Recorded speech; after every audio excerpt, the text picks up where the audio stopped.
सहराए थर जी सरजमीन सुरन जे मैदान में पाण मल्हायो आहे। थर जे कलाकारनि पंहिंजे कला ज़रिए सॼी दुनिया में सिंध जो नाव रोशन कयो आहे। मोहन भगत, मुराद फ़कीर, माई भागी, हुसैन फ़कीर, बुढो फ़कीर, सादिक फ़कीर, मौजूदा दौर में करीम फ़कीर ऐं रजब फ़कीर थर जी इहा महक आहिनि जेका हमेशह दिलनि जे गुलशन खे महकाईंदी रही आहे।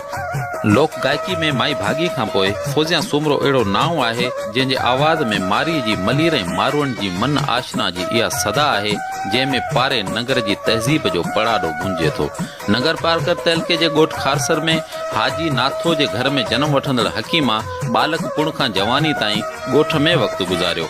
बैद में जॾहिं वालदीन बदतरीन ॾुकार हालत खां पोइ अची बैराज कॉलोनी पहुता ऐं टंडो मोहम्मद ख़ान वसायाऊं त उन्हनि ॾींहंनि में हकीमा ॻोठ जे काजनि में ॻाईंदी स्टेज ताईं रसाई हासिल कई ऐं हकीमा बदिरां फौजिया जे नाव सां सुञाणप कराए रेडियो पाकिस्तान हैदराबाद तां संदसि गीत जॾहिं सिंध जे हवाउनि आधार वाहन वसंदिन जो रुख कयो त हज़ारे दिलनि जी धड़कन में फौजिया जा आलाप रिदम बणिजी रक़्स करण लॻा हुआ।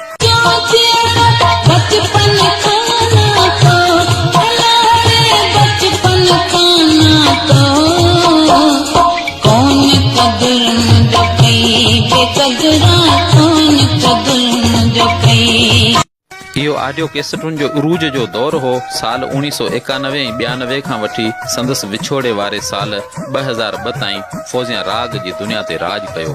फौजिया सिंधीअ सां गॾु ढाटकी ऐं मारवाड़ी में बि ज़बरदस्त नमूने गीत ॻाए दाद हासिल कयो।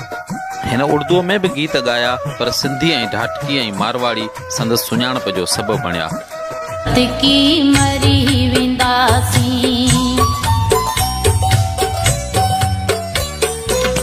जोड़ तोड़ियो असां ॿिन्हीअ जो असीं त फतकी मरी वेंदासीं। असांजो दिलियूं जुदो कदो जे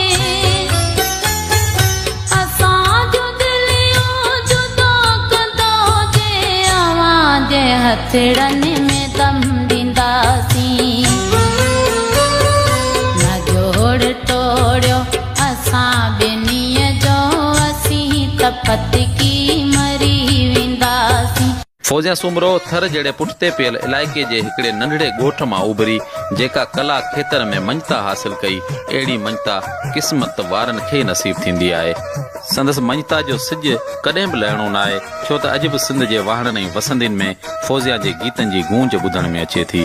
सिंध जी हीअ पंहिंजे अंदाज़ जी गायका ज़िंदगी दौरान 2 टे भेरा बीमारी जे सख़्त पीड़ाउनि मां बि गुज़री भला आख़िर 4 सितंबर 2002 में हिन फ़ानी जहान मां लाॾाणो करे वई। अॼु संदसि विछोड़े खे 19 साल गुज़री चुका आहिनि पर पंहिंजे रवायतुनि खे बरक़रार रखंदे सिंध सरकार संदसि हयाती त परे पर मरण खां पोइ बि हिन महान अवामी फनकारा जी यादि में अञा ताईं को बि प्रोग्राम मुनक़िद नाहे करायो।